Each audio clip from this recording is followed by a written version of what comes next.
Ciao a tutti e benvenuti in Appuntamento in Giardino. Questo è un video di aggiornamento per quello che riguarda la musa bagio, una pianta che ha riscosso abbastanza successo nel mio giardino in questi 16 anni di coltivazione.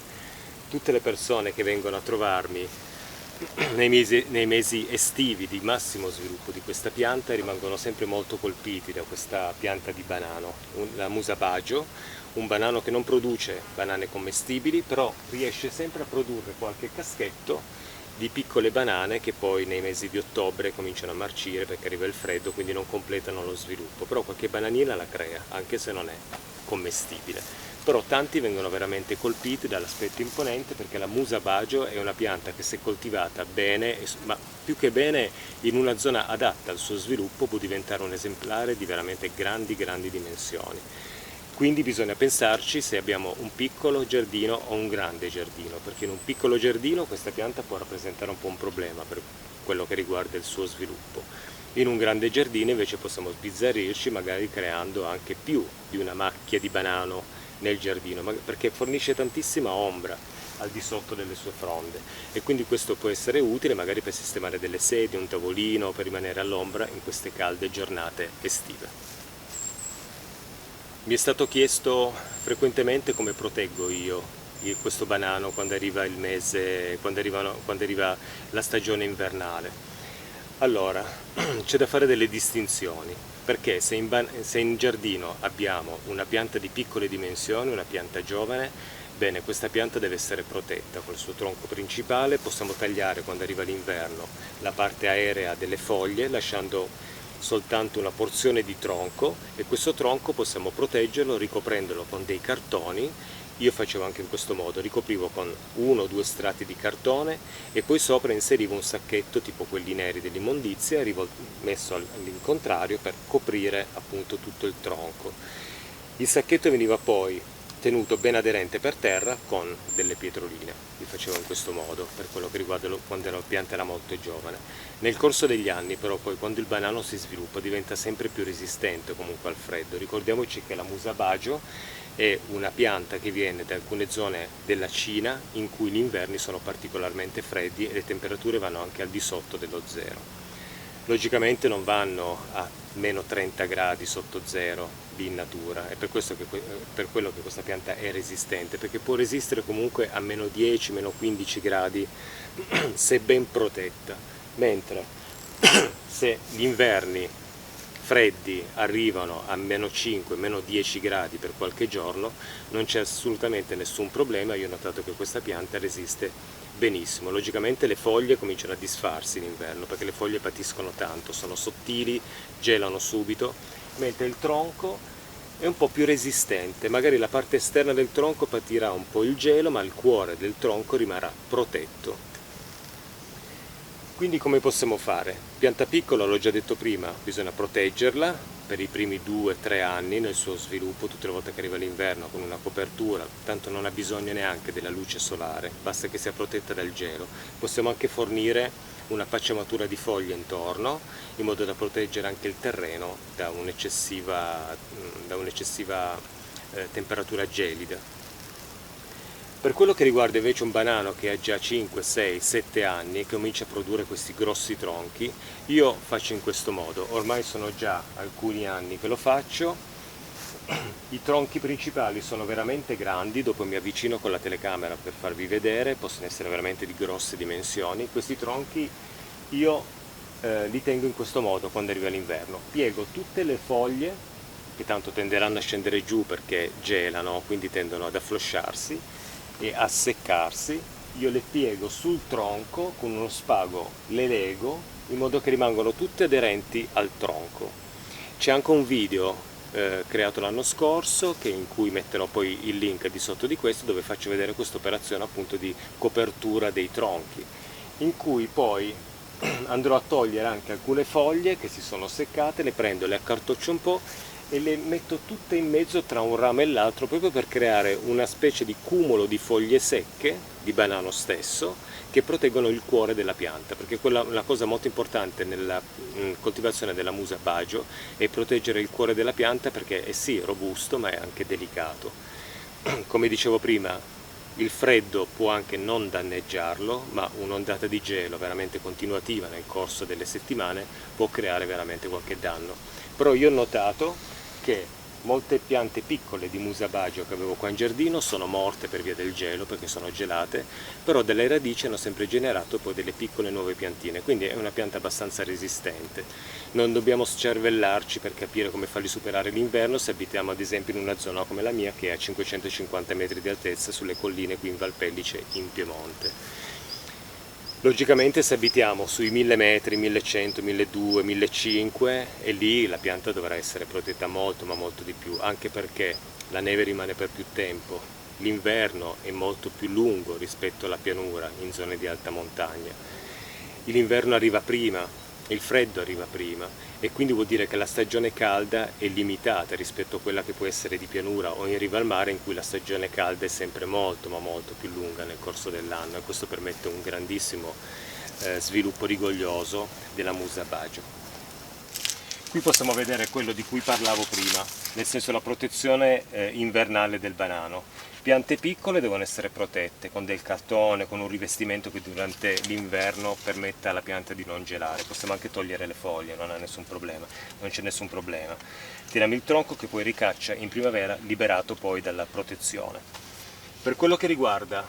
i tronchi principali invece, questi sono già resistenti per quello che riguarda l'inverno, questi sono in grado di superare un inverno anche rigido, anche a meno 5, meno 6 gradi. Logicamente se la temperatura scende e arriva fino a meno 20 gradi, diamo un po' di protezione magari con del tessuto non tessuto. Oppure possiamo fare come faccio io a volte quando mi accorgo che gli inverni sono particolarmente freddi. All'arrivo dell'inverno, quando le sue foglie cominciano a rovinarsi, io prendo tutte le foglie, le piego in giù e le lego attorno al fusto principale. Poi le foglie che mi sono avanzate, che sono, magari ce n'è ancora da dover piegare, le prendo, le taglio e le metto poi tutte tra un tronco e l'altro per creare una pacciamatura che protegge il cuore della pianta. In questo modo il banano supera l'inverno. Arrivata la primavera, prima ancora della primavera, quando sono finiti i geli, io toglierò tutto questo materiale che andrà poi compostato oppure portato nel bosco, dove abbiamo una zona tipo compostaggio, e lascerò questi tronchi liberi che li taglierò, toglierò tutta questa parte sopra, terrò soltanto il tronco e vi posso garantire che nell'arco di qualche settimana, se le temperature cominciano a diventare veramente calde, vedrete crescere proprio la nuova vegetazione che arriverà poi in estate con queste grandissime foglie veramente imponenti. Quindi la protezione del banano della Musa Bagio in inverno è problematica solo nelle zone particolarmente fredde. Diciamo che dalla Liguria in giù questo banano di protezione invernale ne chiede veramente poca. Se noi abitiamo in Trentino, in queste zone di alta montagna, e lì dobbiamo fornire una protezione che si adatta per poter far sì che la pianta superi le lunghe stagioni fredde, perché ricordiamoci sempre che in montagna il freddo dura sempre di più che in pianura. L'inverno è più lungo, già io qui a 550 metri, ad esempio, mi accorgo sempre di altezza, mi accorgo sempre che il glicine del mio giardino, che è questo, fiorisce sempre 1 o 2 settimane dopo rispetto a quello della pianura, e quindi questo mi fa capire che qui è sempre un po' in ritardo rispetto a ciò che succede in pianura, e quindi anche il freddo andrà via dopo rispetto alla pianura. Quindi questo ci fa pensare che la protezione appunto del banano deve essere fatta soprattutto in quei luoghi dove il freddo continua per diverse settimane e quindi potrebbe danneggiare la pianta. Un freddo molto molto intenso, diciamo sui meno 15 gradi, potrebbe già cominciare a creare del danno, soprattutto se prolungato nel corso delle settimane. Per quello che riguarda invece la moltiplicazione della Musa Bagio è veramente molto semplice. Io ho moltiplicato tante volte questa pianta perché ho regalato dei piantini alle persone che mi venivano a trovare, ai miei amici. Potete vedere che qui una singola pianta, questo tronco qui, ha generato 1, 2, 3, 4 nuove piantine quest'anno, 5 perché c'è anche questa. In più qualcuna l'ho già tagliata perché andava avanti, correva nella terra, il banano tende a colonizzare. Come possiamo fare noi? Quando ci troviamo davanti ad una piantina di questo tipo e un nostro amico magari ce ne ha chiesta una, noi possiamo entrare con una vanga tra il tronco principale e il piccolo, con un colpo netto, dopo aver scavato magari un po', andare giù e tagliare appunto il prolungamento del tronco principale che crea il pollone. Qui potrebbe essere difficoltoso perché mi trovo molto vicino alla pianta, quindi qui ci devo lavorare un pochettino. Questo ad esempio, che rimane lontano dal tronco, può essere zappettato intorno e poi una volta che si arriva a questo pollone che ha generato la nuova pianta, a questo pollone, a questo ramo diciamo sotterraneo che genera la nuova pianta, con un colpo netto lo recidiamo, poi scaviamo tutto intorno al piccolo e lo togliamo con tutto il suo pane di terra e lo spostiamo in un'altra zona del giardino, oppure lo mettiamo in un vaso se vogliamo regalarlo agli amici. È veramente molto semplice. L'unica cosa un po' problematica è che richiede un po' il lavoro di zappettatura per andare a scovare dove è collegata con la pianta madre, proprio per poter separarla. Questo è l'unico lavoro che c'è, però con una zappetta possiamo entrare all'interno della terra pian piano, zappettando, arrivando fino al cuore, appunto tra il piccolo e la madre, e dividerli e regalarlo poi a chi lo richiede. Io qua sotto coltivo delle piante che vogliono un po' l'ombra, vabbè, c'è un'agave che mi è stata regalata, l'ho messa qui, in effetti non è una posizione molto ideale perché vedo che non si sviluppa molto, dovrò spostarla poi il prossimo anno, però ho delle ortensie, delle piante d'ombra dall'altra parte, sono protette sotto il banano dalla luce solare diretta e in più gradiscono appunto questa atmosfera fresca che crea appunto un grande cespuglio di banani. Ecco qui sotto la Musa Bagio questa zona d'ombra con piante che vogliono appunto questo tipo di ambiente. Un'ortensia aspera sargentiana che sta crescendo abbastanza bene, in più ci sono delle osta,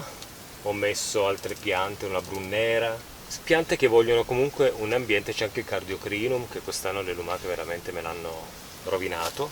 comunque piante che gradiscono l'ombra, quindi quando noi decidiamo di portare il banano in giardino possiamo anche dargli una collocazione per aiutare altre piante che magari vogliono essere un po' più ombreggiate e può essere una grandissima idea. Adesso qui voi vedete questo banano che io ho piantato 16 anni fa che si è veramente sviluppato tantissimo. Nonostante ciò che si dice che il banano è una pianta infestante che tende a colonizzare il giardino, io vi posso dire che questa pianta ha colonizzato rispetto alla metratura diciamo di impianto che aveva in partenza 16 anni fa, ha colonizzato 2 o 3 metri di giardino, perché comunque se noi eliminiamo i piccoli lasciando i tronchi principali, lasciando qualche piccolo sempre di rimpiazzo sui tronchi che muoiono, questa pianta non si diffonde tantissimo in giardino, tanti hanno paura a coltivarlo per il fatto che pensano di trovare poi il giardino infestato dai banani, ma non è assolutamente così. Ogni tronco principale ho visto che produce 4 piante e quindi noi possiamo eliminarle manualmente, oppure io a volte ci passo sopra su quelle molto piccole col decespugliatore proprio per controllarne la crescita, e se noi ci adoperiamo un pochettino con un minimo di controllo sulla pianta, il banano non colonizzerà assolutamente un giardino. Per poterlo fare, per avere una colonizzazione di tutto il territorio del giardino, vuol dire che in quel giardino nessuno c'è mai stato per diversi anni e quindi il banano ha fatto tutto quello che voleva, ma con un minimo di controllo il banano può essere tranquillamente appunto controllato e in questo modo possiamo un po' permetterci di averlo in giardino. È veramente una pianta sì, un po' infestante perché crea questi polloni, ma tutti sempre molto vicini al corpo principale della pianta, quindi automaticamente possiamo anche pensare questo. Io un tempo avevo pensato questa cosa, che il banano in giardino cammina, quindi tende ad andare un po' dove vuole, ma nel senso che questa pianta era stata sistemata in partenza, qui, perché ci sono i tronchi morti delle prime piante che avevo messo qua in giardino, della prima pianta, e si è sviluppata a cerchio sempre intorno cercando di espandersi, però io togliendo tutti i vari piccoli l'ho sempre controllata. Togliere i piccoli, ripeto, vuol dire lasciarne però sempre qualcuno, perché ricordiamoci che un tronco principale di qualche anno produce poi il casco di banane, una volta che l'ha prodotto io ho notato che muore, e quindi se non abbiamo poi piccoli che rimpiazzano ci troviamo poi senza piante di banano. E quindi cerchiamo sì di controllarne lo sviluppo, ma lasciamo sempre qualche piccolo, magari lo lasciamo crescere nella direzione in cui vogliamo che il banano si espanda. Se magari l'abbiamo messo in questa zona e abbiamo sbagliato, ci accorgiamo dopo 1 o 2 anni che abbiamo sbagliato la collocazione, lasciamogli crescere i piccoli che vadano verso la zona dove noi volevamo mettere il banano, e pian piano la pianta si sposterà nel tempo verso quella zona lì, facendo questo controllo appunto della crescita per indirizzarlo verso una direzione, perché effettivamente cammina un po' in giardino, si muove. Il mio dopo 16 anni si è spostato di 1-2 metri dalla zona d'inizio, però comunque un po' di movimento in giardino l'ha avuto, ma quello che è più importante ricordare è l'ombra che crea il banano, perché qui un'area di 10 metri quadrati praticamente è in ombra durante il giorno, durante le ore soprattutto centrali della giornata, quindi ricordiamoci, in un piccolo giardino una cosa di questo tipo potrebbe essere un problema, perché vuol dire che tutte le piante poi verranno messe in ombra. In un grande giardino invece non abbiamo questo tipo di problema. Oppure possiamo anche pensare questa cosa: se vogliamo progettare un giardino partiamo subito dal banano, in modo che sappiamo che avrà questa zona di ombra, e poi dopo pensiamo a progettare il resto delle altre piante tutelandole dalla sua ombra eccessiva, che siano poi esposte poi al sole che richiedono. Bene, siamo arrivati alla fine di questo video, faccio un piccolo